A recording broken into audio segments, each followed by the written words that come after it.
हिमाचल प्रदेश से राज्यसभा सीट के लिए विपक्ष की तरफ से हर्ष महाजन को उम्मीदवार बनाया गया है और भाजपा जीत को लेकर भी काफी आश्वस्त नजर आ रही है। हर्ष महाजन ने नेता विपक्ष जयराम ठाकुर और भाजपा प्रदेश अध्यक्ष राजीव बिंदल की मौजूदगी में राज्यसभा के लिए विधानसभा सचिव को अपना नामांकन दाखिल करवाया और जीत का दावा किया। नेता विपक्ष जयराम ठाकुर ने कहा कि पार्टी हाईकमान के साथ चर्चा के बाद हर्ष महाजन को राज्यसभा का उम्मीदवार बनाया गया है और भाजपा सोच समझकर ही चुनाव में उम्मीदवार उतारती है। वहीं भाजपा प्रदेश अध्यक्ष राजीव बिंदल ने कहा है कि लोकतंत्र में चुनाव लड़ना सभी का अधिकार है और इसी के नाते भाजपा ने हर्ष महाजन को चुनाव में उतारा है।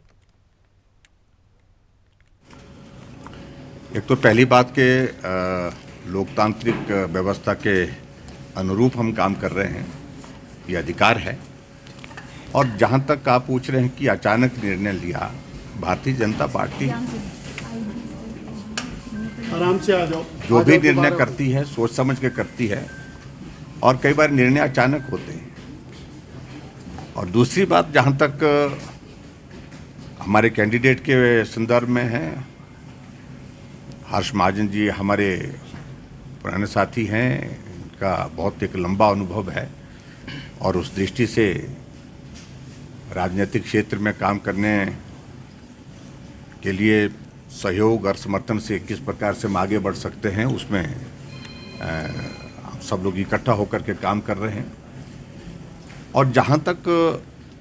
इस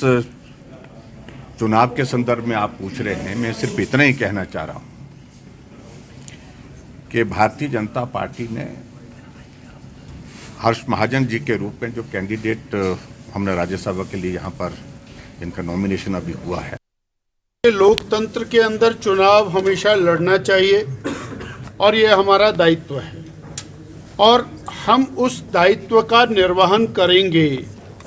ये सबसे महत्वपूर्ण बात है। आज लोकतांत्रिक प्रक्रिया के अंतर्गत हमारे राष्ट्रीय नेतृत्व ने और श्री हर्ष महाजन जी को उम्मीदवार के रूप में प्रस्तुत किया है और नेता प्रतिपक्ष और भारतीय जनता पार्टी सब लोग मिल करके इस चुनाव को लड़ेंगे। अंततोगत्वा लोकतंत्र है, लोकतंत्र में कोई जीतेगा कोई हारेगा, परंतु लोकतंत्र में चुनाव को खाली नहीं रखा जा सकता, ये निर्धारित है और उसी कड़ी के अंदर हम चुनाव लड़ रहे हैं।